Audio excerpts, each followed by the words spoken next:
அனைவருக்கும் வணக்கம்.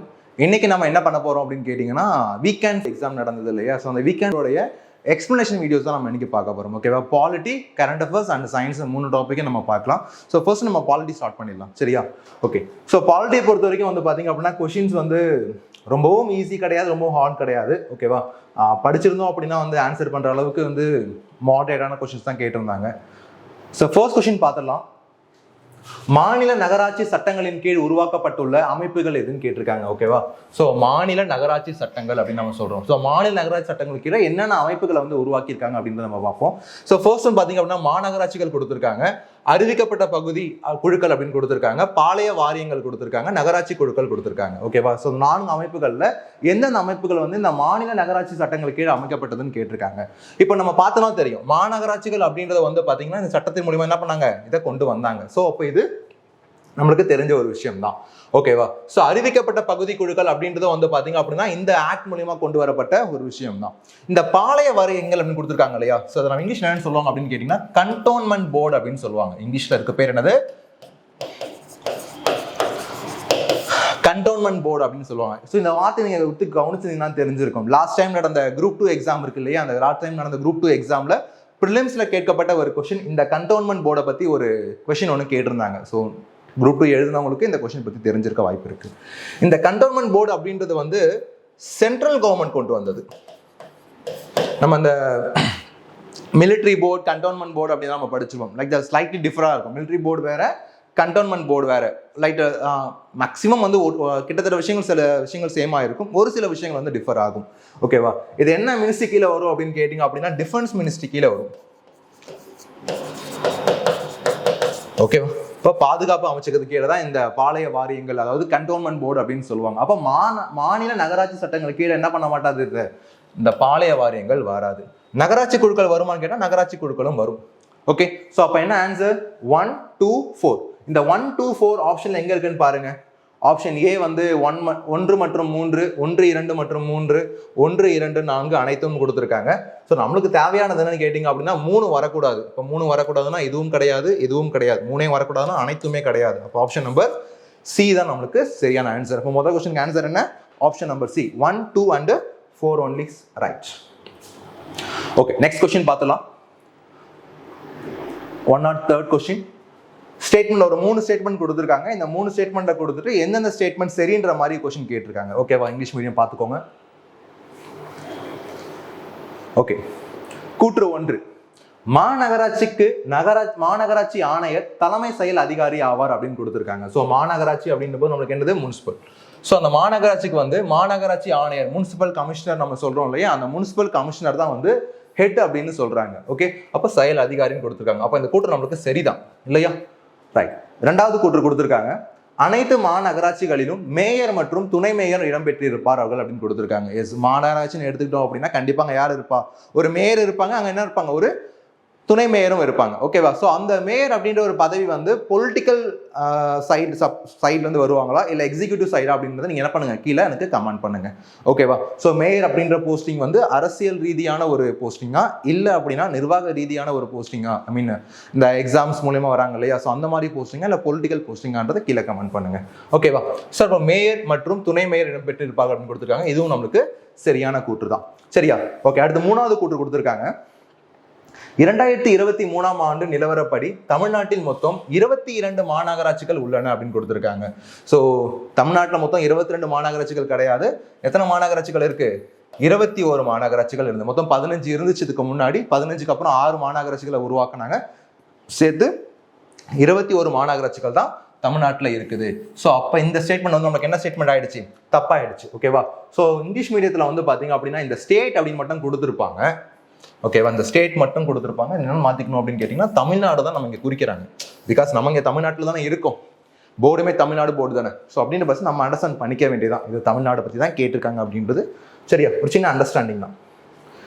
ஸோ அப்போ 22 கிடையாது, 21 முனிசிபல் கமிஷன்ஸ் மட்டும் தான் இருக்கு. ஓகே, முனிசிபாலிட்டிஸ் மட்டும் தான் இருக்கு, மாநகராட்சிகள்.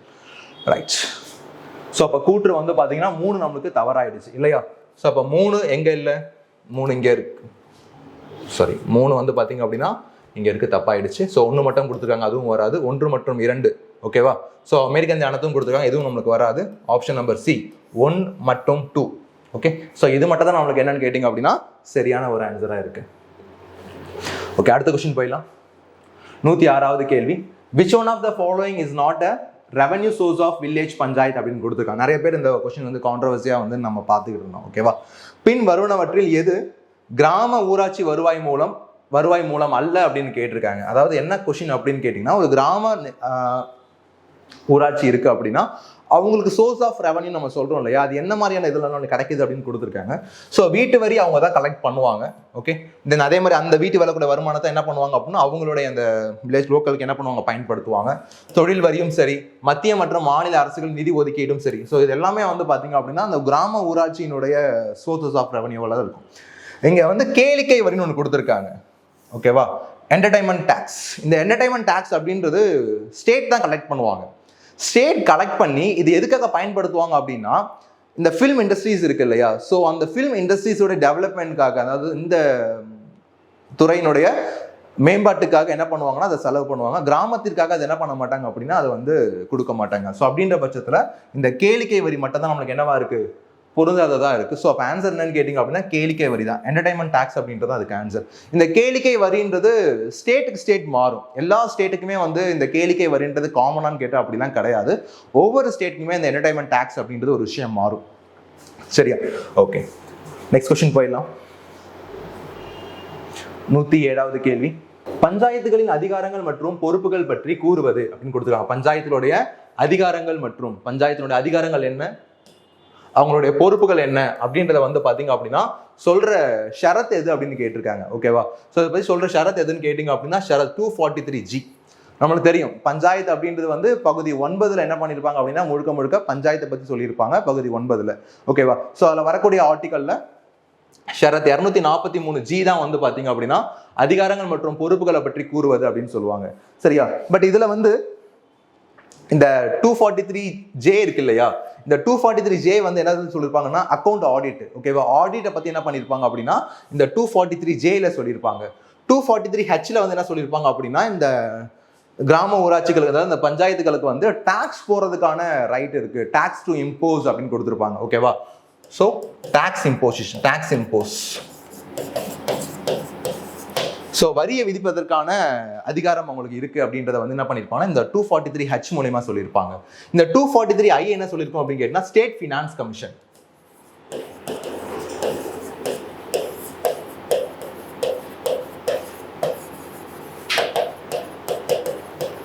ஓகேவா? மாநில நிதி ஆணையம் அப்படின்னு நம்ம சொல்லுவோம் இல்லையா, அந்த மாநில நிதி ஆணையம் அமைப்பு சொல்றதுதான் ஆர்டிகல் 243I. ஸோ அப்போ கிராம பஞ்சாயத்துகளினுடைய அதிகாரங்கள் மற்றும் பொறுப்புகளை பற்றி கூறுவது எதுன்னு கேட்டீங்க அப்படின்னா 243G அப்படின்றது அதுக்கு சரியான answer. Okay, so next question. 108வது கேள்வி. சூஸ் இன்கரெக்ட் பேர். நல்ல கொஸ்டின். இந்த மாதிரி கொஸ்டின் பார்க்கும்போது நம்ம தெரிஞ்சுக்கணும் என்ன கொஸ்டின் கேட்டிருக்காங்கன்றத பார்க்கணும். இன்கரெக்டா கரெக்ட் பேரா அப்படின்றத நம்ம நல்லா கவனிக்கணும். ஏன்னா இந்த இடத்துல நம்ம மிஸ்டேக் பண்ண வாய்ப்புகள் இருக்கு. ஸோ ஒரு 4 ஆப்ஷன் கொடுத்துருக்காங்க. இந்த 4 ஆப்ஷன்ல வந்து எது வந்து தப்பா மேட்ச் ஆயிருக்கு அப்படின்றதான் கொஸ்டின், ஓகேவா? ஸோ கன்சியூமர் ப்ரொடெக்ஷன் 1985 கொடுத்துருக்காங்க, லீகல் மெட்ராலஜி ஆக்ட் 2009 கொடுத்துருக்காங்க, the bureau of Indian standard act அப்படின்னு கொடுத்துட்டு 1986 கொடுத்துருக்காங்க, த எசென்ஷியல் கமாடிட்டிஸ் ஆக்ட் 1955 கொடுத்துருக்காங்க, ஓகேவா? ஆனா இதுல ஏதோ ஒன்று வந்து பாத்தீங்க அப்படின்னா தப்பா இருக்கு. அது நம்ம என்னன்றதை நம்ம பார்க்க போறோம். சரியா? ஸோ தமிழ்ல தவறான இணையை தேர்ந்தெடு. நுகர்வோர் பாதுகாப்பு சட்டம், சட்ட அளவீட்டு சட்டம், இந்திய தர நிர்ணய பணியக சட்டம், அத்தியாவசிய பொருட்கள் சட்டம் அப்படின்னு கொடுத்துருக்காங்க. இதுல வந்து ரொம்ப முக்கியமான விஷயம் என்னன்னு கேட்டீங்க அப்படின்னா 1986 நம்ம இதுல பார்க்க வேண்டியது. ஏன்னு கேட்டீங்கன்னா அது ரொம்ப முக்கியம். 1986ல தான் நம்மளுக்கு என்ன பண்ணிருப்பாங்க அப்படின்னா கன்சியூமர் ஆக்ட் கொண்டு வந்திருப்பாங்க இல்லையா?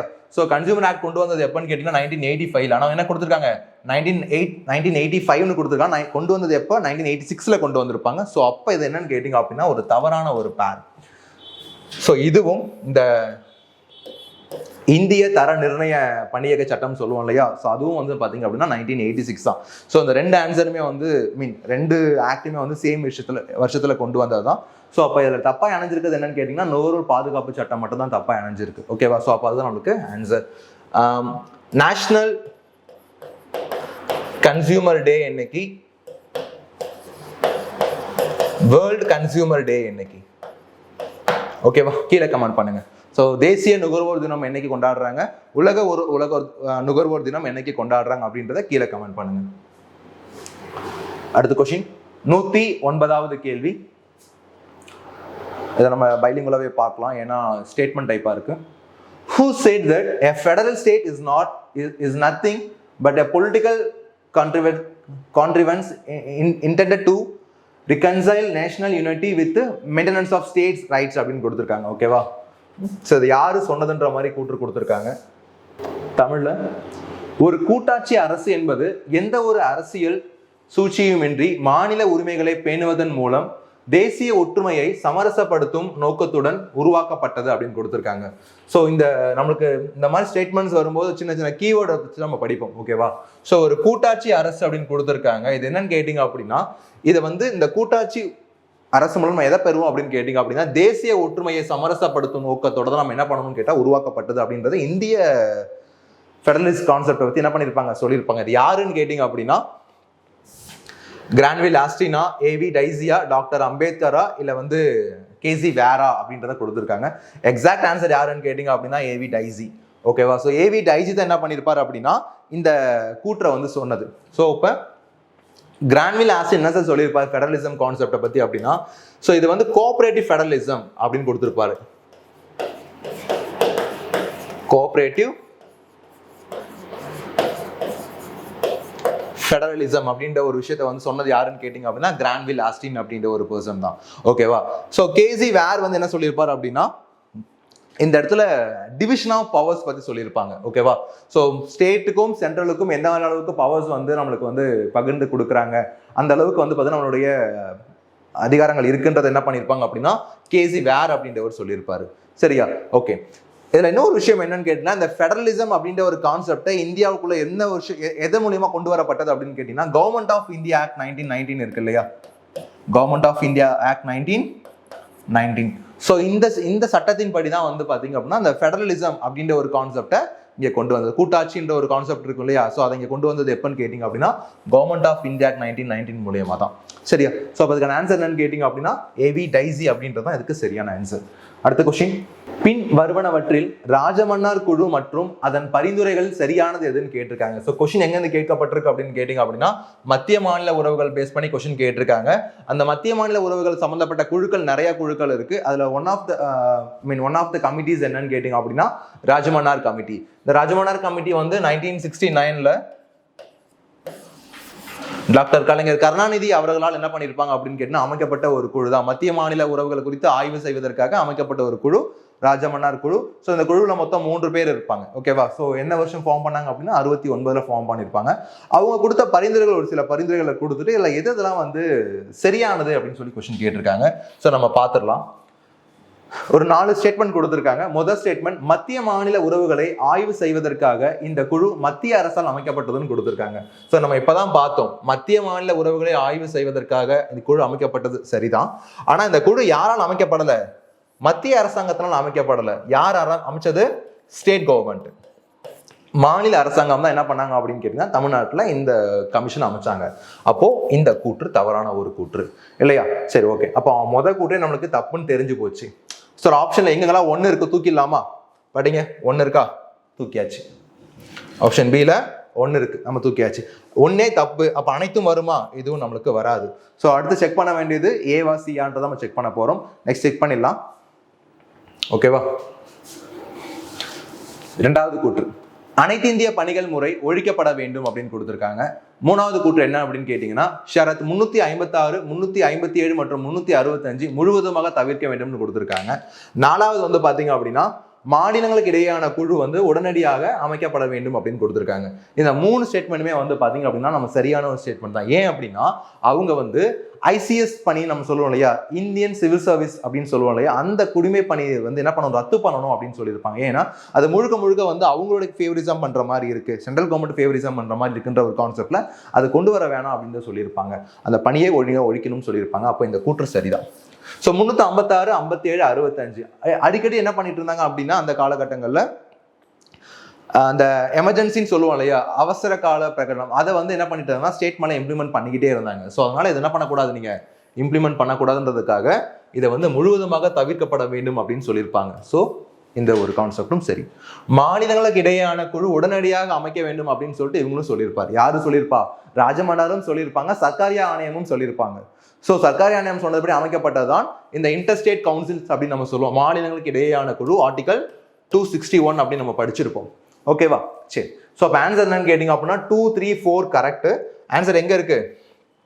ஆப்ஷன் நம்பர் சில இருக்கு. அப்போ இந்த கேள்விக்கான ஆன்சர் என்னன்னு கேட்டீங்க அப்படின்னா ஆப்ஷன் நம்பர் சி. அடுத்த question, choose the correct statements about 73rd constitutional amendment ஆக்ட்னு கொடுத்துருக்காங்க. 73வது சட்ட திருத்தப்படி பின்வருவனவற்றில் எந்தெந்த கூற்றுகள் வந்து சரியா இருக்குன்றத நம்ம என்ன பண்ண போறோம் அப்படின்னா சூஸ் பண்ண முடியும் கொஸ்டின் கேட்டிருக்காங்க. ஒரு 4 ஸ்டேட்மெண்ட் கொடுத்துருக்காங்க. ஸோ ஃபர்ஸ்ட் ஸ்டேட்மெண்ட் பார்த்தீங்க அப்படின்னா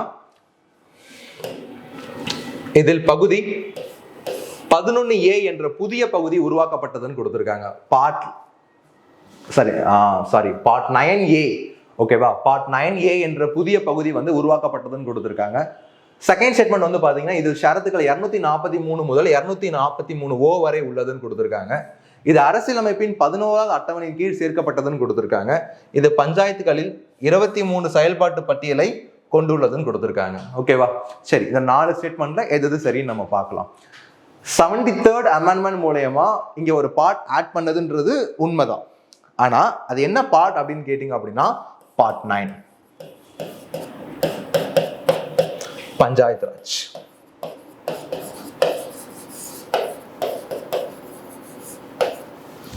ஓகேவா?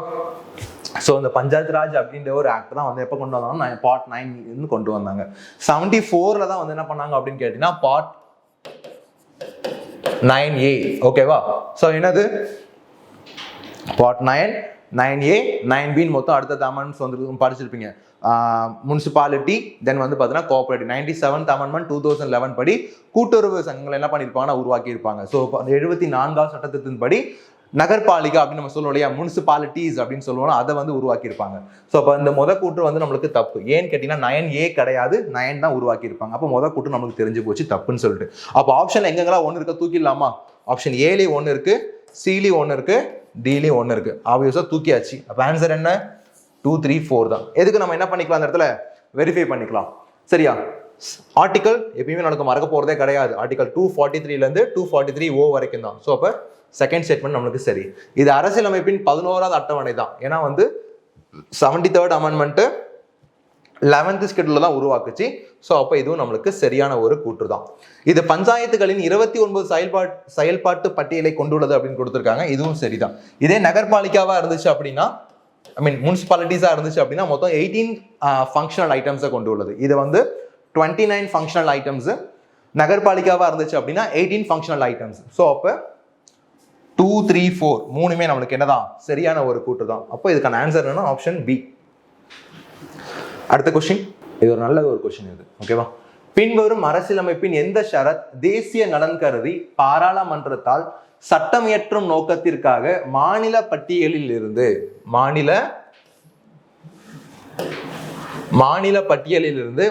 மத்திய பட்டியலுக்கு அதிகாரத்தை மாற்றுவதற்கு மாநிலங்களவைக்கு அதிகாரத்தை கொடுக்கிறதுன்னு கொடுத்திருக்காங்க.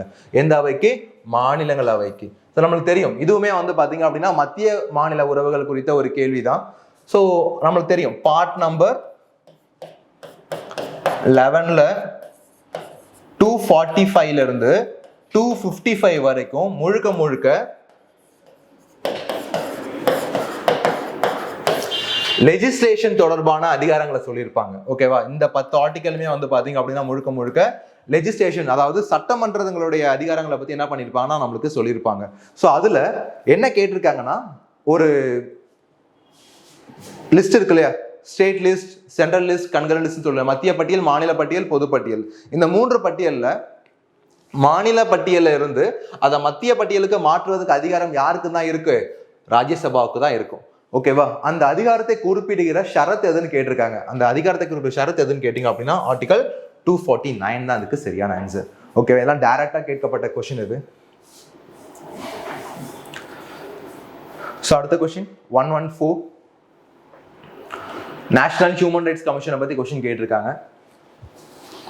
தேசிய மனித உரிமைகள் ஆணையம் தொடர்பான பின்வரும் கூற்றுகளை கவனி. ஓகேவா? தேசிய மனித உரிமைகள் ஆணையம் அப்படின்னு கொடுத்திருக்காங்க. ஓகே, நம்ம பார்த்துடலாம். ஒரு 3 கூற்றுகள் கொடுத்திருக்காங்க.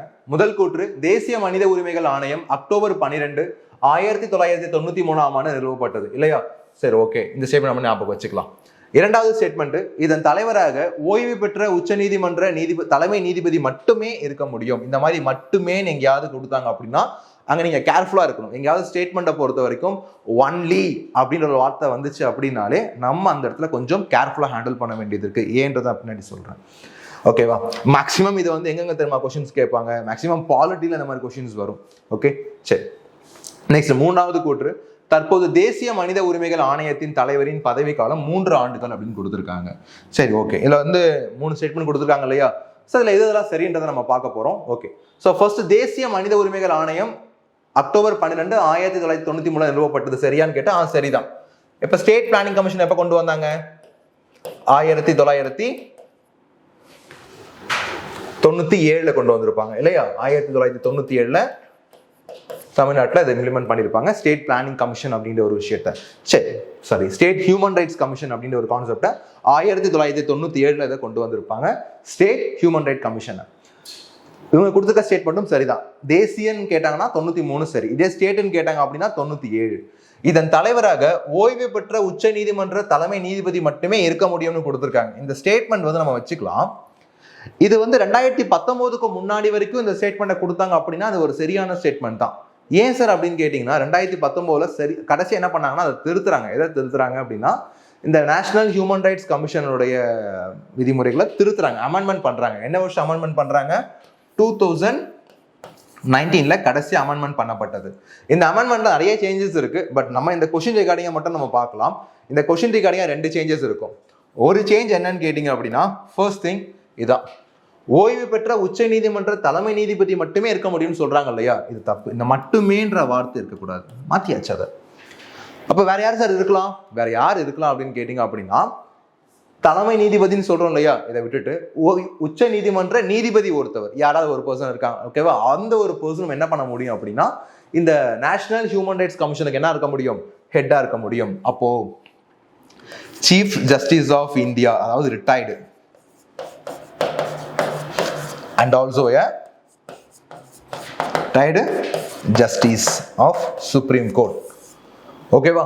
ஸோ இவங்க 2 பேருமே என்ன பண்ணலாம், இருக்கலான்றத வந்து அமெண்ட்மெண்ட் மூலியமா அதை கொண்டு வந்திருப்பாங்க. இதுல இன்னொரு விஷயம் என்னன்னு கேட்டீங்க அப்படின்னா, அதுக்கு முன்னாடி 5 இயர்ஸா இருந்த டென்யூர் பீரியட் இது. ஈஸியா ஞாபகம் வச்சுக்கலாம். இவங்களோட ஓய்வு பெறும் வயது எவ்வளோன்னு கேட்டீங்க அப்படின்னா 65. ஓகே, ஸோ அவங்க என்ன பண்ணலாம் அப்படின்னு கேட்டீங்கன்னா 70 ஆண்டுகள் வரைக்கும் என்ன பண்ணலாம், பதவியில இருக்கலாம். அப்ப ஞாபகம் வச்சுக்கோங்க, எத்தனை வருஷம் டிஃபரன்ஸ் இருக்கு? 5 இயர்ஸ் டிஃபரன்ஸ் இருக்கு. அப்போ அவங்களுடைய கால அவகாசம் எவ்வளவு காலம் தான் இருந்துச்சு அப்படின்னு கேட்டீங்கன்னா 5 வருடம் தான் இருந்துச்சு. ஓகேவா? ஆனா இப்ப வந்து அதான் சொல்லுவாங்களே, தற்போதுன்னு கேட்டிருக்காங்க பாருங்க. தற்போதுன்னு கேட்டதுனால இங்க ட்விஸ்டே. அப்போ 5 இயர்ஸ் கிடையாது. இப்போ எவ்வளவு இயர்ஸ் அப்படின்னு கேட்டீங்க அப்படின்னா 3 இயர்ஸ் தான். ஸோ அதுவுமே வந்து இந்த அமெண்ட்மெண்ட்ல கொண்டு வரப்பட்டது. ஸோ கொஸ்டினை கொஞ்சம் நல்லா உத்து கவனிச்சிங்கன்னா தான் இது என்ன பண்ண முடியும், அப்டேட்ல இருந்தால் மட்டும்தான் இந்த கொஸ்டினுக்கு நீ ஆன்சர் பண்ண முடியும். பழைய கான்செப்டே நம்ம படிச்சோம் அப்படின்னு கேட்டீங்கன்னா இந்த கொஸ்டின் நம்ம என்ன பண்ணிருப்போம், கண்டிப்பா தப்பா தான் ஆன்சர் பண்ணிருப்போம். ஓகேவா? இதுவும் சரின்னு கொடுத்துருப்போம், இதை நம்ம தப்புன்னு கொடுத்துருப்போம். ஓகேவா? ஸோ 1, 2 சரின்னு நீங்க கொடுத்துருப்பீங்க, 3வது தப்புன்னு கொடுத்துருப்பீங்க. ஆன்சர் கீழே வந்து என்னவா இருக்கும், மாறி இருக்க வாய்ப்பு இருக்கு. சரியா? ஆனா எக்ஸாக்ட் ஆன்சர் என்னன்னு கேட்டீங்க அப்படின்னா 2வது ஸ்டேட்மெண்ட் நம்மளுக்கு என்னதான் சரிதான். சரி, 2வது ஸ்டேட்மெண்ட் நம்மளுக்கு என்னது, தப்பு. ஏன் அப்படின்னு கேட்டீங்க அப்படின்னா இவங்க மட்டுமே தான் இருக்கணும்னு சொல்லியிருக்காங்க இல்லையா? ஸோ திருத்தியாச்சு. திருத்ததுக்கு அப்புறம் அவர் மட்டுமே இருக்க முடியாது, இன்னொரு பர்சனும் இருக்கலாம் அப்படின்றது. அப்போ நம்மளுக்கு செகண்ட் ஸ்டேட்மெண்ட் நம்மளுக்கு தப்பு. ஸோ தற்போது தேசிய மனித உரிமைகள் ஆணையத்தினுடைய தலைவர் பதவி காலம் 3 ஆண்டுகள் கொடுத்துருக்காங்க. இப்போ கரெக்ட், ஏன்னா தற்போதுன்னு கொடுத்ததுனால 3 ஆண்டுகள் சரிதான். ஓகே, ஸோ 70 வயசு வரைக்கும் இருக்கலாம், அப்படி இல்லைன்னா அவருக்கு 3 வருஷம் 3 ஆண்டுகள் இருக்கலாம். 2த்துல எது முதல்ல வருதோ அதன்படி அவங்களுடைய பதவி முடியும். சரி, அடுத்த கொஸ்டின் போயிடலாம். ஆப்ஷன் பார்த்துலாம். ஸோ அப்போ 1 and 3 எங்க இருக்குன்னு பாருங்க, ஆப்ஷன் பியில் இருக்காங்க. ஸோ இவங்க தான் நம்மளுக்கு என்னது ஆன்சர், சரியான ஒரு ஆன்சர். ஓகேவா? அடுத்த கொஸ்டின் போயிடலாம். ஸோ இந்த மாதிரி கொஸ்டின்லாம் கேட்பாங்களா சார் அப்படின்ற மாதிரி தான் வந்து இந்த ஒரு கொஸ்டின்லாம் இருக்கு. இது என்ன அப்படின்னு கேட்டீங்க அப்படின்னா, நீங்க மத்திய மாநில உறவுகள் படிக்கும்போது இந்த நதிநீர் பிரச்சனைகள், நதிநீர் ஆணையங்கள் நம்ம கான்செப்டா பார்த்துருப்போம். ஓகேவா? அந்த நதிநீர் ஆணையத்தை பத்தின ஒரு கேள்வி தான் இந்த ஒரு கேள்வி. ஒரு 3 ஆறுகள் கொடுத்துருக்காங்க. அந்த 3 ஆறுகள் தொடர்பு சர்ச்சைக்குரிய மாநிலங்களை கொடுத்துருக்காங்க. இதுல எதெல்லாம் வந்து சரியா மேட்ச் ஆயிருக்கு அப்படின்றதான் கொஸ்டின். ஓகேவா? ஸோ ஃபர்ஸ்ட் ஆர் என்ன கொடுத்துருக்காங்க அப்படின்னா வம்சதாரா ஆறு, இன்னொன்று வந்து பார்த்தீங்கன்னா மகாதாயி ஆறு, இன்னொன்று சட்லஜ் ஆறு அப்படின்னு கொடுத்துருக்காங்க. இதுக்கு சட்லஜ் ஆறுக்கு நேரம் பஞ்சாப் மற்றும் ஹரியானா, மகாதாயி ஆறு ஆந்திர பிரதேஷ் மற்றும் ஒடிசான்னு கொடுத்துருக்காங்க. வம்சதாராவுக்கு வந்து பார்த்தீங்க அப்படின்னா கோவா, மகாராஷ்டிரா மற்றும் கர்நாடகா கொடுத்துருக்காங்க. இது எதெல்லாம் சரின்றதை நம்ம பார்த்துடலாம். ஸோ ஃபர்ஸ்ட் இந்த ரெண்டு நீங்கள் அந்த அளவுக்கு கேள்விப்பட்டிருக்கவே மாட்டோம் நம்ம, இல்லையா? இந்த ரெண்டு வந்து அந்த அளவுக்கு நம்ம என்ன பண்ணியிருக்க மாட்டோம், கேள்விப்பட்டிருக்கவே மாட்டோம். பட் ஜாகிரபிக்கலாக வந்து பார்த்தீங்க அப்படின்னா சட்லஜ் ஆறு எல்லாருக்கும் ஒரு தெரிஞ்ச ஒரு விஷயம். சட்லஜ் ஆறு அப்படின்னு டக்குன்னு ஞாபகத்துக்கு வந்துடும். நம்ம இந்த இடத்துல ஐவிஸ் நம்மளுக்கு ஞாபகத்துக்கு வந்துடும். அதே மாதிரி வந்து மேலே நார்த் இந்தியா ஹிமாலயாஸ் ரிவர்லாம் நம்மளுக்கு ஞாபகத்துக்கு வந்துடும்.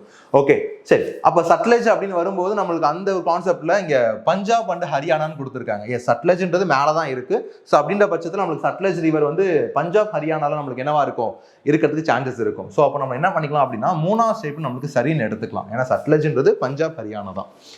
ஓகேவா? ஸோ அப்போ மூணு எங்கெங்கெல்லாம் சரின்னு இருக்குன்னு பாருங்க. இங்க இருக்கு, இங்க இருக்கு, இல்லையா? வேற எங்கேயாவது இருக்கா? மூணு கிடையாது, இங்கேயும் கிடையாது. அப்போ ஒன்று ஆப்ஷன் சியா இருக்கும், அப்படி இல்லை அப்படின்னா ஆப்ஷன் டியா இருக்கும். ரெண்டுத்துல ஏதாச்சும் ஒன்று தான் நம்மளுக்கு சரியா இருக்கும். ஓகேவா? ரைட். ஸோ செகண்ட் போயிடலாம். மகாதாயி ஆறு. இந்த மகாதாயி ஆறு எங்க இருக்கு அப்படின்னு கேட்டீங்க அப்படின்னா வெஸ்டர்ன் காட்ஸ், மேற்கு தொடர்ச்சி மலைகள் அப்படின்னு சொல்லுவாங்க இல்லையா? இந்த மேற்கு தொடர்ச்சி மலையில தான் இந்த மகாதாயி ஆறு அப்படின்னு இருக்குதுன்றது நம்ம என்ன பண்ணிருப்போம் அப்படின்னா ஜாகிரபி படிக்கும் போது நீங்க படிச்சிருக்கலாம். ஜாகிரபியில ரிவர்ஸ் படிச்சோம் அப்படின்னா நீங்க தெரிஞ்சு வச்சிருக்கலாம். மகாதாயி எங்க இருக்கு? வெஸ்டர்ன் காட்ஸ், மேற்கு தொடர்ச்சி மலைகள்ல இருக்கு. சரி சார், மேற்கு தொடர்ச்சி மலைகள்ல தான் ஆந்திர பிரதேசமும் ஒடிசாவும் இருக்கா? கிடையாது. ஆந்திர பிரதேசம் ஒடிசா வந்து பாத்தீங்க அப்படின்னா கிழக்கு பகுதிகளில் இருக்கு. அப்போ இது ஆந்திர பிரதேசம், மகாராஷ்டிரா, ஆந்திர பிரதேசம், ஒடிசா பகுதியில் இருப்பதற்கான வாய்ப்புகள் கிடையாது. சரியா? அப்ப இதை வச்சு நம்ம என்ன பண்ணிருக்கலாம் அப்படின்னு கேட்டா அந்த கொஸ்டின் ஆன்சர் பண்ணிருக்கலாம். அப்ப ரெண்டாவது ஸ்டேட்மெண்ட் நம்மளுக்கு வராது. அப்போ ஆப்ஷன் டி நம்மளுக்கு வராது. இப்போ மூணு மட்டும் தான் சரி. ஒன்னு ஆன்சர் வராது அப்படின்னா இவங்க கொஸ்டின் என்ன சார் ட்விஸ்ட் வச்சிருக்காங்கன்னு நான் சொல்லிடுறேன். வம்சாதார ஆறு தான் ஆந்திர பிரதேசத்துக்கும் ஒடிசாவுக்கும் வரும். ஓகேவா? இந்த மகாதாயி எங்க வரும்னு கேட்டீங்க அப்படின்னா கோவா, மகாராஷ்டிரா மற்றும் கர்நாடகா இந்த பகுதிகளில் இருக்கக்கூடிய டிஸ்பியூட் தான் வந்து மகாதாயி ஆறு. சரியா? சரி, உங்களுக்கான ஒரு கேள்வி. காவிரி நதி இருக்கு இல்லையா? இந்த காவிரி நதிக்கான பிரச்சனை இருக்கக்கூடிய மாநிலங்கள் எது அப்படின்றத என்ன பண்ணுங்க அப்படின்னா கீழே கமெண்ட் பண்ணுங்க. ரைட். ஸோ அதுக்கான ஆன்சர் என்னன்னு கேட்டீங்க அப்படின்னா மூணு மட்டும் தான் சரி. சட்லஜ் ஆறுக்கான டிஸ்பியூட்ஸ் என்னதான் பஞ்சாபும் ஹரியானா மாநிலமும் தான். அடுத்த கேள்வி. ஸோ ஜோனல் கவுன்சில்ஸ் பத்தி கொஸ்டின் கேட்டிருக்காங்க. மண்டல குழுக்கள் என்பது அப்படின்னு கொடுத்துருக்காங்க. ஓகேவா? மண்டல குழுக்கள் அப்படின்றது என்னன்னு கொடுத்துட்டு ஒரு மூணு ஸ்டேட்மெண்ட் கொடுத்துருக்காங்க. இது எதெல்லாம் அந்த மண்டல குழுக்கள் அப்படின்ற ஒரு விஷயத்து கூட வந்து கனெக்ட் ஆகுதுன்றதை நம்ம பார்க்கணும். ஸோ ஃபர்ஸ்ட் ஸ்டேட்மெண்ட் வந்து பாத்தீங்க அப்படின்னா இது ஒரு சட்டப்பூர்வ அமைப்புன்னு கொடுத்துருக்காங்க. என்ன கொடுத்துருக்காங்க? இது ஒரு சட்டப்பூர்வ அமைப்பு, ஸ்டாச்சுட்டரி பாடி.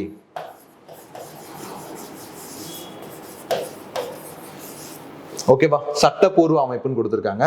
ரெண்டாவது வந்து பாத்தீங்க அப்படின்னா அரசியலமைப்பு சார்ந்த அமைப்பு, இட்ஸ் a கான்ஸ்டிடியூஷனல் பாடி அப்படின்னு கொடுத்துருக்காங்க. கான்ஸ்டிடியூஷனல் பாடி அப்படின்னு கொடுத்துருக்காங்க. மூணாவது ஸ்டேட்மெண்ட் வந்து பாத்தீங்க அப்படின்னா இது மாநில சீரமைப்பு சட்டம் 1956 கீழ் அமைக்கப்பட்டது அப்படின்னு கொடுத்துருக்காங்க. ஓகே, ஸோ இதுல எதுலாம் சார் வந்து சரி அப்படின்றத பாத்துருவோம் நம்ம இந்த இடத்துல.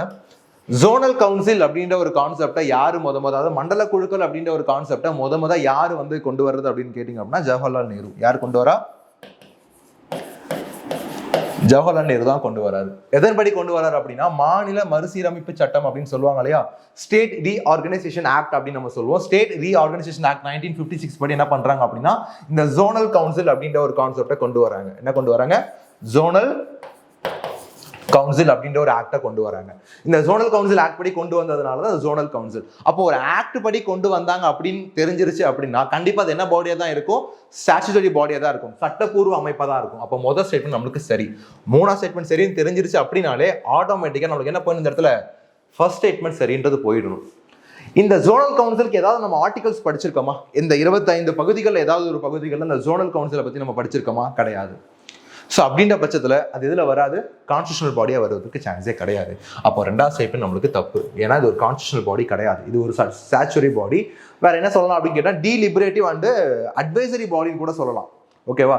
இது வந்து ஆலோசனை குழு அப்படின்னு கூட நம்ம என்ன பண்ணுவோம் அப்படின்னு கேட்டால் இந்த சம்டைம்ஸ் சொல்லுவாங்க. ஸோ இது வரைக்கும் இந்தியாவில் வந்து பார்த்தீங்க அப்படின்னா 5 ஜோனல் கவுன்சில்ஸ் இருக்கும்.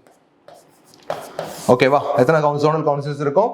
5 ஜோனல் கவுன்சில்ஸ் இருக்கும். ஸோ அதுக்கப்புறம் 1971 வந்து பார்த்தீங்க அப்படின்னா நார்த் ஈஸ்டர்ன் வடகிழக்கு மாகாண மண்டல குழு அப்படின்னு சொல்லிட்டு என்ன பண்ணாங்க அப்படின்னா இந்த ஒரு கான்செப்டை கொண்டு வந்தாங்க. ஸோ அதன்படி வந்து இது 6 என்ன பண்ண முடியும் அப்படிங்கிறத சொல்லிக்கலாம். பட் நிறைய இடத்துல என்ன சொல்றாங்க அப்படின்னா இது வரைக்கும் 5 இருக்கு. ஆஸ் ஆஃப் நவ் வந்து 5 ஜோனல் கவுன்சில்ஸ் இருக்கு. அது வந்து என்ன பண்ணிருக்காங்க, இந்த நார்த் ஈஸ்ட் அப்படின்ற ஒரு பகுதியை வந்து சேர்த்திருக்காங்க அப்படின்றது சொல்லியிருக்காங்க. ஸோ அது கடைசியாக மறுபடியும் வந்து பார்த்தீங்கன்னா 2006 அமெண்ட்மெண்ட் பண்ணி இதை வந்து இந்த கூட்டமைப்புக்குள்ள சிக்கிமை வந்து ஆட் பண்ணியிருப்பாங்க. ஓகேவா? ஸோ 2006 அகைன் இந்த ஆக்டை திருத்தி சிக்கிம் வந்து உள்ள ஆட் பண்ணியிருப்பாங்க. இதுதான் இதனுடைய விஷயம். ஸோ அப்போ நம்மளுக்கு தெரிஞ்ச வரைக்கும் இது ஒரு அரசியலமைப்பு சார்ந்த ஒரு அமைப்பு கிடையாதுன்றது மட்டும் தான் நம்மளுக்கு தெரியும் இல்லையா? ஸோ அப்போ 1 மற்றும் 3 சரி எங்க இருக்குன்னு பாருங்க, ஆப்ஷன் நம்பர் சில இருக்கு. அப்ப இதுதான் இதுக்கான ஆன்சர். ஓகே, ஸோ அடுத்த கேள்வி போயிடலாம்.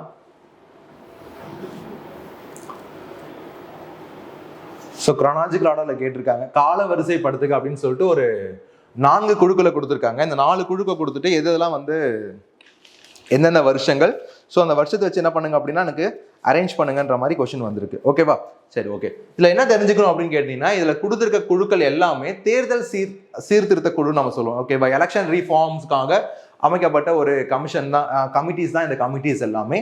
இது லாஸ்ட் டைம் நடந்த குரூப் 4 எக்ஸாம்ல வந்து இந்த கமிட்டிஸ்லாம் ஒரு பக்கம் கொடுத்துட்டு ஒரு பக்கம் வந்து இயர்ஸ் கொடுத்துட்டு மேட்ச் பண்ண சொல்லி கொஸ்டின் கேட்டிருந்தாங்க. இது ரொம்ப ரொம்ப இம்பார்ட்டன்டான ஒரு கொஸ்டின் இது. ஓகே, நிறைய எக்ஸாம்ஸ்ல வந்து என்ன பண்ணுவாங்க அப்படின்னா இந்த மாதிரி இந்த டாபிக்ல வந்து கொஸ்டின்ஸ் வந்து ரிப்பீட் ஆகிக்கிட்டே தான் இருக்கும். சரியா? Okay, fine. நம்ம பார்த்துடலாம். இந்திரஜித் குப்தா கமிட்டி. இந்த இந்திரஜித் குப்தா கமிட்டி அப்படின்றது எந்த வருஷம் ஃபார்ம் பண்ணியிருப்பாங்க அப்படின்னா 1998ல ஃபார்ம் பண்ணியிருப்பாங்க. எந்த வருஷம் ஃபார்ம் பண்ணியிருப்பாங்க? 1998ல ஃபார்ம் பண்ணியிருப்பாங்க. ஓகே, நெக்ஸ்ட் இந்த தார்குந்த் குழு எந்த வருஷம் ஃபார்ம் பண்ணியிருப்பாங்க அப்படின்னா 1974ல ஃபார்ம் பண்ணியிருப்பாங்க. எந்த வருஷம் ஃபார்ம் பண்ணியிருப்பாங்க? 1974ல ஃபார்ம் பண்ணியிருப்பாங்க. நெக்ஸ்ட் இந்த தங்கா குழு எந்த வருஷம் ஃபார்ம் பண்ணியிருப்பாங்க அப்படின்னா 2010ல வந்து ஃபார்ம் பண்ணியிருப்பாங்க. எந்த வருஷம் ஃபார்ம் பண்ணியிருப்பாங்க? 2010ல வந்து ஃபார்ம் பண்ணியிருப்பாங்க தங்கா குழு. நெக்ஸ்ட் இந்த தினேஷ் கோஸ்வாமி குழு 1990ல வந்து ஃபார்ம் பண்ணியிருப்பாங்க. ஓகேவா? ஸோ இந்திரஜித் குப்தா கமிட்டி 1998, தார்குந்த் 74, தங்கா 2010, தினேஷ் கோஸ்வாமி 1990. ஓகேவா? இதுல என்ன சார் முக்கியன்றதை நம்ம பார்க்க போறோம். ஓகேவா? ஃபர்ஸ்ட் இந்த தார்குந்த் குழு இருக்காங்க இல்லையா, இவங்க தான் பார்த்தீங்கன்னா முத அமைக்கப்பட்ட ஒரு குழு. சரியா? இந்த குழு வந்து அமைச்சது யாருன்னு கேட்டா ஜேபி நாராயணன். அதனால இந்த குழுவுக்கு இன்னொரு பேர் இருக்கு, ஜேபி கமிட்டி அப்படின்னு சொல்லுவாங்க. இந்த குழுவுக்கு பேர் என்ன? JP committee. இதே மாதிரி வார்த்தை நம்ம பார்த்துருப்போம். ஜேவிபி கமிட்டி நம்ம படிச்சிருப்போம் இல்லையா? மத்திய மாநில உறவுகளுக்காக, சரி மத்திய மாநில உறவு கிடையாது, அந்த மொழிவாரி மாநிலங்கள் அப்படின்னு நம்ம சொல்லுவோம் இல்லையா? அந்த மொழிவாரி மாநிலங்களை அமைப்பதற்கு, அந்த பிரிப்பதற்கான சாத்தியக்கூறுகளை பத்தி என்ன பண்ணுவாங்க? வியூ பண்ணுவாங்க. ஸோ அதற்காக என்ன பண்ணுவாங்க அப்படின்னா எஸ்கே தார் கமிட்டியை ஆய்வு செய்வதற்காக, அவங்க கொடுத்த ரிப்போர்ட்டை ஆய்வு செய்வதற்காக அமைக்கப்பட்ட ஒரு குழு தான் ஜேவிபி கமிட்டின்னு நம்ம சொல்லுவோம். அதே மாதிரி இந்த கமிட்டி நம்ம என்னன்னு சொல்லுவோம்னா ஜேபி கமிட்டி அப்படின்னு சொல்லுவோம். ஓகேவா? தார்குந்த் கமிட்டி நம்ம என்னன்னு சொல்லுவோம்? ஜேபி கமிட்டி அப்படின்னு சொல்லுவோம். ஓகே, நெக்ஸ்ட் இந்த 2010 இருக்கு இல்லையா? ஸோ இவங்க வந்து பாத்தீங்க அப்படின்னா வயது வரம்பை பத்தி பேசியிருப்பாங்க. இவர் வந்து என்ன பண்ணிருப்பாரு அப்படின்னு கேட்டா இந்த ஆன்டி டிஃபெக்ஷன் லா, கட்சி தவல் தடை சட்டம் இருக்கு இல்லையா? ஸோ அதுல ஒரு சில சீர்திருத்தங்களை கொண்டு வர வேண்டும் அப்படின்னு சொல்லிட்டு என்ன பண்ணிருப்பாரு? இவரு சொல்லியிருப்பாரு. சரி, okay, coming to the question. So இதுல எது காலவரிசைப்படுத்தணும் அப்படின்னா ஃபர்ஸ்ட் என்ன வந்துடும்? தார்குந்த் குழு தான் ஃபர்ஸ்ட் வந்துடும். ஸோ அப்போ ஆப்ஷன் எங்க இருக்கு? 2 தான் வந்து ஸ்டார்ட் ஆகுது. அப்போ ஆப்ஷன் ஏ, பி, டியும் சியும் தூக்கியாச்சு. ஸோ தார்குந்துக்கு அப்புறம் என்ன கொஸ்டின் வரும் இந்த இடத்துல? தினேஷ் கோஸ்வாமி. ஏன்னு கேட்டீங்கன்னா அவங்க தான் 1990ல தொடங்கப்பட்ட ஒரு கமிஷன். ஓகே, ஸோ அப்படி எடுத்துக்கிட்டோம் அப்படின்னா 2க்கு அப்புறம் யார் வரா? 4 வராங்க. ஸோ அப்போ இங்கேயும் 24 வருது, இங்கேயும் 24 வருது. ஸோ 1990க்கு அப்புறம் என்ன வருது? 1998 வருது. ஸோ அடுத்து பார்த்தீங்க அப்படின்னா இங்கே என்ன வருது? 1 வருது. அடுத்து தான் வந்து பார்த்தீங்க அப்படின்னா 3 வருது. ஏன்னா லாஸ்ட்டாக 2010 தான் கடைசியாக திருத்தின ஒரு அமைக்கப்பட்ட ஒரு குழு. ஸோ அதுதான் வந்து கடைசியாக வரணும் இல்லையா? ஸோ அப்போ 2, 4, 1, 3 இதுதான் வந்து நமக்கு ஆன்சர்.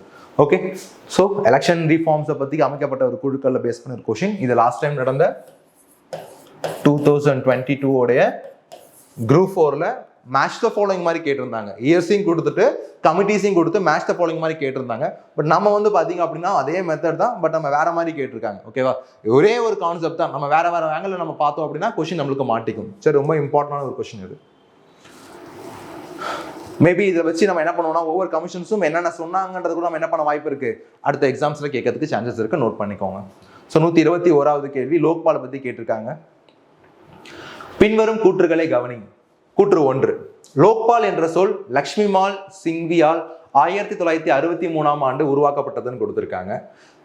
சரியா? ரெண்டாவது ஸ்டேட்மெண்ட், குடியரசுத் தலைவரின் ஆலோசனைப்படி மாநில ஆளுநரால் லோக் ஆயுக்தா அமைக்கப்படுகிறதுன்னு கொடுத்துருக்காங்க. ஃபர்ஸ்ட் லோக்பாலை பத்தி, செகண்ட் ஸ்டேட்மெண்ட் வந்து லோக் ஆயுக்தா பத்தி கொடுத்துருக்காங்க. சரி, லோக்பால் ஆக்ட், லோக் ஆயுக்தா ஆக்ட் எந்த வருஷன்றதை கீழே கமெண்ட் பண்ணுங்க.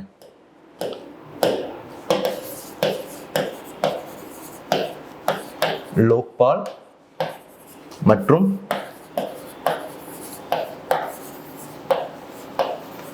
Lok Ayukta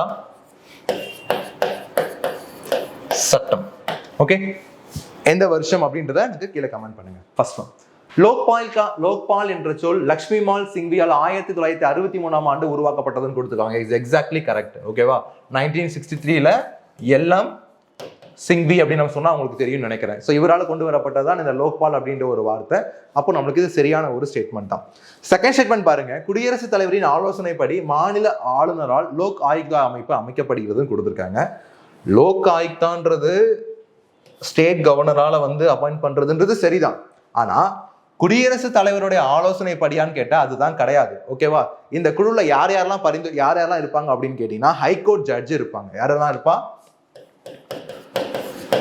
high court judge, chief justice.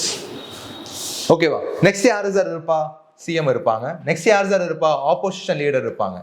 எதிர்கட்சி தலைவர் நம்ம சொல்றோம் இல்லையா, அந்த எதிர்கட்சி தலைவர் இருப்பாங்க. ஸோ இவங்களுடைய ஆலோசனைப்படி தான் லோக் ஆயுக்தாவுடைய லோக் ஆயுக்தாவை என்ன பண்ணுவாங்க அப்படின்னு கேட்டீங்கன்னா இவங்க அமைப்பாங்க. குடியரசுத் தலைவர் ஆலோசனைப்படி கிடையாது. ஸோ அப்போ மேற்கூறிய கூற்றுகள் எது சரியானதுன்னு கேட்டிருக்காங்க. ஒன்று மட்டும் தான் சரி இல்லையா? அப்போ ஆப்ஷன் நம்பர் ஏ தான் இதுக்கு ஆன்சர். ஓகே, அடுத்த கேள்வி போயிடலாம். நெக்ஸ்ட் கொஸ்டின், ஒரு கிராம பஞ்சாயத்தின் பிராந்திய பகுதியை டேஷ் பொது அறிவிப்பின் மூலம் குறிப்பிடலாம் அப்படின்றது கொஸ்டின். ஓகேவா? ஸோ இங்கிலீஷ்ல பார்த்தீங்கன்னா ஏன்னா அதெல்லாம் கொஞ்சம் புரியாததா இருக்கும். The territorial area of village panchayat, the territorial area of village panchayat can be specified by a public notification by who அப்படின்றதுதான் கொஸ்டின். யார் அப்படின்னு. ஃபர்ஸ்ட் ஆஃப் ஆல் இந்த டெரிட்டோரியல் ஏரியா ஆஃப் வில்லேஜ் அப்படின்றத பத்தி, அதாவது இவங்களோட எல்லைகளை பத்தி சொல்ற ஆர்டிகல் என்னன்னு கேட்டீங்க அப்படின்னா 243B. என்னது? 243B அப்படின்றதான் இந்த ஆர்டிகல். ஓகேவா? சரி, இதை யார் சார் சொல்லுவாங்க? என்னதான் நம்மளுக்கு எது வந்தாலும் பார்த்துடலாம். ஓகே, யார் தான் சார் அப்படின்னு. ஒரு கிராம பஞ்சாயத்தின் பிராந்திய பகுதி யாரால மட்டும்தான் வரையறுக்கப்பட முடியும் அப்படின்னு கேட்டீங்க அப்படின்னா அந்தந்த ஸ்டேட் கவர்னரால மட்டும்தான் முடியும். நம்ம நினைச்சுக்கலாம் நம்ம மேயர் இருக்காங்க, அடுத்து இவங்கெல்லாம் இருக்காங்க, வாட் எவர் மேபி இல்லை ஹூவர் மேபி. ஓகே, இந்த விஷயங்களை வந்து பாத்தீங்க அப்படின்னா யாருடைய பொது அறிவின் மூலம் தான் குறிப்பிட முடியும் அப்படின்னு கேட்டீங்க அப்படின்னா ஆளுநருக்கு ரொம்ப அதிகாரம் உண்டு இல்லை. ஓகேவா? ஸோ அப்போ அதுக்கான ஆன்சர் என்னன்னு கேட்டீங்க அப்படின்னா ஸ்டேட் கவர்னர். அடுத்த கொஸ்டின், டேஷ் என்பது மாநகராட்சிக்கும் ஊராட்சிக்கும் இடைப்பட்ட ஒரு இடமாகவும் மற்றும் மக்கள் தொகை 5000 முதல் 15000 வரை கொண்டிருக்கும்னு கொடுத்துருக்காங்க. ஸோ அவங்க ஃபர்ஸ்ட்லேயே வந்து பார்த்தீங்க அப்படின்னா ஸ்டேட்மெண்ட் ஆன்சர் வந்துருச்சு. நகராட்சிக்கும் ஊராட்சிக்கும் இடைப்பட்டதுன்னு கொடுத்துட்டாங்க. ஓகேவா? ஸோ நகராட்சிக்கும் ஊராட்சிக்கும் இடைப்பட்டது என்னன்னு கேட்டீங்க அப்படின்னா பேரூராட்சி தான். நம்மளுக்கு தெரியும் இல்லையா? ஸோ ஃபர்ஸ்ட் வந்து பார்த்தீங்க அப்படின்னா கிராம அளவில் ஊராட்சி அப்படின்னு நம்ம சொல்லுவோம். நெக்ஸ்ட் வந்து பார்த்தீங்க அப்படின்னா பேரூராட்சி. நெக்ஸ்ட் வந்து பார்த்தீங்க அப்படின்னா நகராட்சி அப்படின்னு நம்ம சொல்லுவோம். அதுக்கப்புறம் தான் வந்து நம்ம என்ன சொல்லுவோம், அந்த இடத்துல மாநகராட்சி அப்படின்னு நம்ம சொல்லுவோம். ஓகே, ஸோ அந்த படிநிலைகள்ல ஊராட்சிக்கும் நகராட்சிக்கும் நடுவில் யார் தான் இருப்பா? பேரூராட்சி தான் இருக்கும். ஸோ நகர் பஞ்சாயத்துன்னு சொல்லுவாங்க. தமிழ் என்னன்னு சொல்லுவாங்க, இங்கிலீஷ்ல என்னன்னு சொல்லுவாங்க அப்படின்னா அதுக்கு நகர் பஞ்சாயத். ஓகே, ஸோ இந்த நகர் பஞ்சாயத்து அப்படின்றத நடுவில் இருக்கும். இதனுடைய பாப்புலேஷன் எவ்வளோன்னு கேட்டீங்க அப்படின்னா 5000ல இருந்து 15,000 வரல இருக்கும். அதாவது 20,000 சொல்லுவாங்க, 15,000. ஓகேவா? நம்ம ஸ்கூல் புக்ல 15,000 தான் கொடுத்துருக்காங்க. பட் 20,000 வரைக்கும் வந்து அதுக்கு அலோடு உண்டு. ஸோ 5,000 வந்து 20,000 இருந்தாங்க அப்படின்னா அவங்கள பேரூராட்சி அப்படின்றத கேட்டகரிக்குள்ள கொண்டு வருவாங்க. இப்போ இதுக்கான ஆன்சர் என்னன்னு கேட்டீங்க அப்படின்னா பேரூராட்சின்றதா இதுக்கு சரியான ஆன்சர். 167வது கேள்வி. ஸோ கமிட்டிஸ் பத்தி கொஸ்டின் கேட்டிருக்காங்க. கமிட்டிஸ் அதனுடைய நோக்கம் என்ன அப்படின்றது சொன்னேன் இல்லையா? ஸோ கமிட்டிஸ் எடுத்துக்கிட்டீங்கனாலே 2 கொஸ்டின் தான். ஒன்று இயர், இன்னொன்று அதனுடைய அப்ஜெக்டிவ்ஸ். ஓகேவா? இதை தாண்டி வந்து பார்த்தீங்க அப்படின்னா கமிட்டிஸை பேஸ் பண்ணி ஒன்றும் அந்த அளவுக்கு பெருசாக கொஸ்டின் கேட்க மாட்டாங்க. சரியா? ஓகே, ஸோ ஃபர்ஸ்ட் பார்த்துக்கலாம். எல்எம் சிங்வி கமிட்டி கொடுத்துருக்காங்க, ஜிவிகே ராவ் குழு கொடுத்துருக்காங்க, பல்வந்த் ராய் மேத்தா குழு கொடுத்துருக்காங்க, அசோக் மேத்தா குழு கொடுத்துருக்காங்க. இந்த கமிட்டிஸ் எல்லாமே எதற்காக சார் அப்படின்னு கேட்டீங்க அப்படின்னா முழுக்க லோக்கல் கவர்மெண்ட்காக, ஓகேவா, உள்ளாட்சி அரசாங்கத்திற்காக அமைக்கப்பட்ட குழுக்கள் தான் இவ்வளவு குழுக்களுமே. சரியா? இப்போ எல்எம் சிங்கி எடுத்துக்கிட்டீங்க அப்படின்னா 1986 அப்படின்னு நம்ம சொல்லுவோம். ஓகேவா? 1986 எல்எம் சிங்கியினுடைய தலைமையில அந்த குழு அமைச்சிருப்பாங்க. பல்வந்த் ராய் வந்து பாத்தீங்க அப்படின்னா 1957, அசோக் மேத்தா வந்து 1977. இந்த பல்வந்த் ராய் இருக்காரு இல்லையா, ஸோ பல்வந்த் ராய் மேத்தா என்னன்னு சொல்லுவாங்க அப்படின்னு கேட்டீங்கன்னா, இந்திய உள்ளாட்சிகள் அமைப்பு இருக்கு இல்லையா, ஸோ இந்த சட்டங்களுடைய வந்து தந்தைன்னு கூட நம்ம என்ன பண்ணுவோம் அப்படின்னா அவங்களை வந்து சொல்லுவாங்க, சீர்திருத்தத்தினுடைய சந்தை. ஏன்னா நம்மளுக்கு வந்து father of local body government அப்படின்னு அவர் ரிப் பண்ண சொல்லுவோம். ஓகேவா? ஸோ அதுக்கப்புறம் வந்து இந்த சீர்திருத்தங்களாக கொண்டு வந்ததுனால இவர் நம்ம பல்வந்த் ராய் மேத்தாவே நம்ம என்ன சொல்லுவோம் அப்படின்னா இந்த மாதிரி வார்த்தைகளில் குறிப்பிடுவோம். சரி நம்ம பார்த்துடலாம். எல்எம் சிங்கி குழு என்ன சொல்லியிருக்காங்கன்றதை பார்ப்போம். இந்த பக்கம் என்ன கொடுத்துருக்காங்கன்னா, கிராமப்புற மேம்பாட்டுக்கான நிர்வாக ஏற்பாடு, சமூக அபிவிருத்தி திட்டத்தின் செயல்பாட்டை ஆய்வு செய்ய, புத்துயிர் அளித்தல் மற்றும் பஞ்சாயத்து முறையை வலுப்படுத்துதல், பஞ்சாயத்து ராஜ் நிறுவனங்களுக்கு புத்துயிர் அளிக்கன்னு கொடுத்துருக்காங்க.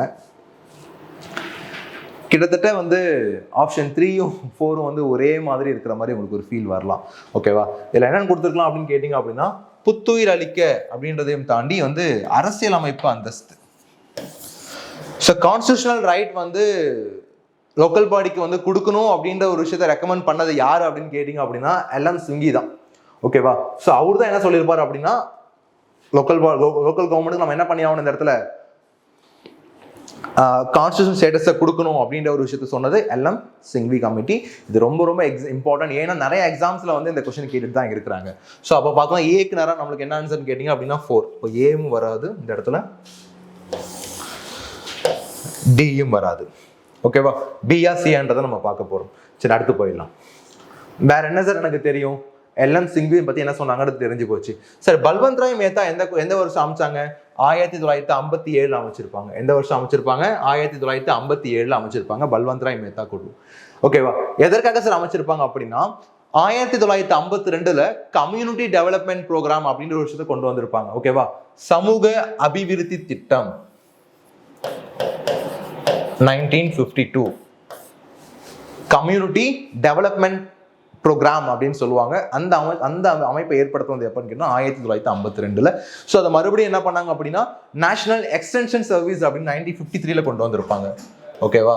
நேஷனல் எக்ஸ்டென்ஷன் சர்வீஸ் அப்படின்னு சொல்லிட்டு 1953 கொண்டு வந்திருப்பாங்க.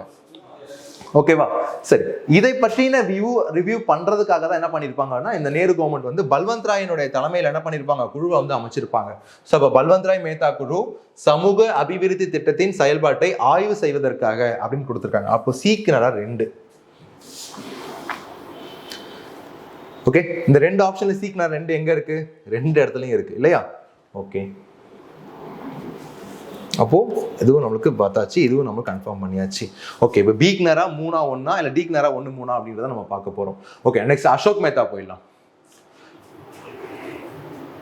ஓகே, அசோக் மேத்தா என்ன சார் சொல்லியிருக்காங்க அப்படின்னு கேட்டீங்கன்னா, இப்போ 2 பாயிண்ட் நம்மளுக்கு இருக்கு இல்லையா? புத்துயிர் அளித்தல் மற்றும் பஞ்சாயத்து முறையை வலுப்படுத்துதல் அப்படின்றாங்க. அப்போ ஏற்கனவே ஒரு விஷயம் இருக்கு, அது அகைன் வந்து என்ன பண்றதுக்காக அப்படின்னா வலுப்படுத்துறாங்க. இப்போ ஏற்கனவே என்ன ஒரு விஷயம் இருக்கு, இந்த பல்வந்த் ராய் அப்படின்ற ஒரு நபர் வந்து பாத்தீங்க அப்படின்னா இந்த குழு அமைச்சு 3 tier சிஸ்டம் அப்படின்ற ஒரு கான்செப்டை கொண்டு வந்திருப்பாரு. ஓகேவா? 3 tier சிஸ்டம், 3 அடுக்கு பஞ்சாயத்து ராஜ் முறைன்னு ஒரு கான்செப்டை கொண்டு வந்திருப்பாரு. அதை அகைன் என்ன பண்ணுவாங்க அப்படின்னா இந்த கொஞ்சம் சில விஷயங்களை திருத்தம் பண்ணி அதை மீண்டும் என்ன பண்ணிருப்பாங்க அப்படின்னா வலுப்படுத்திருப்பார். யார் அப்படின்னு கேட்டீங்கன்னா அசோக் மேத்தா. ஸோ அப்போ டிக்கு நேரம் நம்மளுக்கு என்ன வந்துடணும், இந்த இடத்துல 3 வந்துடணும். அப்போ ஆன்சர் பார்த்துடலாம். டிக்கு நேரம் 3 எங்க இருக்கு? ஆப்ஷன் நம்பர் சில இருக்கு. ஓகேவா? ஸோ அப்போ 4 1 2 3 அப்படின்றது அதுக்கு ஆன்சர். நம்ம இந்த மாதிரி கொஞ்சம் கொஞ்சமாக நம்ம என்ன பண்ணி போதும், செலக்ட் பண்ணா கொஞ்சம் யோசிச்சு பண்ணாலே நம்ம என்ன பண்ணிடலாம்னா ஆன்சர் பண்ணிடலாம். இந்த மாதிரி கமிட்டிஸ் கொடுத்தாங்கன்னா கண்டிப்பாக அப்ஜெக்டிவ்ஸும் இயர்ஸையும் வேணா நோட் பண்ணிக்கோங்க. கண்டிப்பாக அதுக்குள்ள நம்மளுக்கு கொஸ்டின் இருக்கும். ஓகேவா? ஸோ நெக்ஸ்ட் கொஸ்டின் பார்த்துலாம். தகவல் பெறும் உரிமை சட்டத்தின் வரம்புக்குள் அடங்காத நிறுவனங்கள் எவைன்னு கேட்டிருக்காங்க. ஸோ தகவல் பெறும் உரிமை சட்டம், அதாவது RTA நம்ம சொல்லுவோம், 2005 கொண்டு வந்திருப்பாங்க இல்லையா? ஸோ அதன்படி எந்தெந்த அமைப்புகளை வந்து இதுக்குள்ள வராதுன்றதை என்ன கொஸ்டின் கேட்டிருக்காங்க. ஓகேவா? இதுல வந்து இதெல்லாம் வந்து வராதுன்னு நம்ம பார்க்க போறோம். ஃபர்ஸ்ட் ஒன், உள்ளாட்சி அமைப்புகள். ஸோ லோக்கல் பாடின்றது நம்மளுக்கு வந்து ஆப்வியஸா இந்த RTA வரதான் போகுது. சிறப்பு எல்லை படைகள், special security force, special border force அப்படின்னு சொல்லுவாங்க. இந்த ஸ்பெஷல் பார்டர் ஃபோர்ஸ் பத்தி இன்ஃபர்மேஷன் நம்ம கேட்டால் கொடுத்துட முடியுமா? அவங்களால கொடுக்க முடியுமா? கொடுக்க முடியாது. ஓகேவா? ஸோ எல்லை தொடர்பான விவகாரங்கள் வந்து எதுவும் நம்ம என்ன பண்ண மாட்டாங்க, நம்மளுக்கு கொடுக்க மாட்டாங்க. ஸோ அப்படின்ற பட்சத்தில் இதை நம்ம பெற முடியாது. நெக்ஸ்ட், அரசு கட்டுப்படுத்தும் நிறுவனங்கள். அரசு கட்டுப்படுத்தும் நிறுவனங்கள்னா பப்ளிக் செக்டார்ஸ் நம்ம சொல்றோம் இல்லையா? அரசு கண்ட்ரோல் என்னென்ன நிறுவனங்கள் இருக்கோ இப்போ அதை பத்தி இன்ஃபர்மேஷன் நம்மளுக்கு கிடைக்குமா வேண்டுமான்னு கேட்டால் வாங்கிக்கலாம். ஓகே, இப்போ செயல் இருக்குது, செயலை பற்றி இன்ஃபர்மேஷன் நம்மளுக்கு தேவை, ஒரு சில தகவல்கள் தேவைப்படுது அப்படின்னு கேட்டால் அவன் கொடுத்து தான் ஆகணும். அவன் கொடுக்க மாட்டான்னு சொல்ல முடியாது. ஓகேவா? எவ்வளோ எம்ப்ளாயிஸ் ஒர்க் பண்ணுறாங்க, அதே மாதிரி வந்து என்னென்ன ப்ரொடக்ஷன் நம்மளுக்கு நடந்துட்டு எவ்வளோ வந்து உற்பத்தி பண்ணியிருக்காங்க, இது எல்லாமே நம்மளுக்கு நம்ம என்ன பண்ணிக்கலாம், தெரிஞ்சுக்கலாம். அப்போது அரசு கட்டுப்படுத்தும் நிறுவனங்கள் மூலியமாக நம்ம தெரிஞ்சுக்க முடியும். அப்போது 2வது ஸ்டெப், 3வது ஸ்டெப் நம்மளுக்கு சரி. புலனாய்வுத்துறை, இன்டெலிஜென்ஸ் டிபார்ட்மெண்ட் கொடுப்பாங்களா? கொடுக்கறதுக்கு வாய்ப்பே இல்லை. ஓகே, அவங்களுக்குள்ளே இன்ஃபர்மேஷன் சீஃப் கிட்ட வந்து கீழே வராது. அப்புறம் எப்படி வந்து பார்த்தீங்கன்னா தகவலுக்கு வந்து பொதுமக்கள்கிட்ட கொடுப்பாங்க, அப்போ கொடுக்க மாட்டாங்க. அப்போ 2ம் 4ம் நமக்கு வராது. அவங்க என்ன கேட்டிருக்காங்க இந்த இடத்துல? அடங்காத நிறுவனங்கள் தான் கேட்டிருக்காங்க. அப்போ 2, 4ம் வராது இல்லையா? அப்போ ஆன்சர் என்னன்னு கேட்டிங்க அப்படின்னா 2 and 4 எங்கே இருக்குன்னு பாருங்க, ஆப்ஷன் டி. ஓகே, இந்த ஆப்ஷன் டியில் இருக்கிற ஆன்சர் தான் வந்து பார்த்தீங்கன்னா 2 and 4. இந்த தான் நமக்கு சரி. ஏன்னா அடங்காதது தான் கேட்டிருக்காங்க. இந்த 2மே நம்மளுக்கு கண்ட்ரோலில் வராது. Okay okay, next question.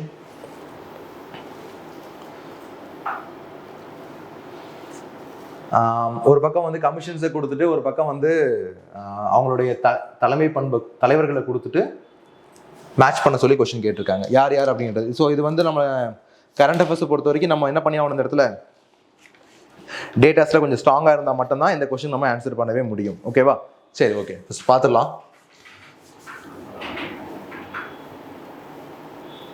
First ஆணையம் தேசிய மனித உரிமைகள் ஆணையம் அப்படின்னு கொடுத்துருக்காங்க. தேசிய மனித உரிமைகள் ஆணைய தலைவர் யார் அப்படின்னு கேட்டீங்க அப்படின்னா மிஸ்ரா. எங்க இருக்காருன்னு பாருங்க, இந்த ஆப்ஷன் 3ல இருக்காரு இல்லையா? ஏகே மிஸ்ரா அப்படின்னு கொடுத்துருக்காங்க.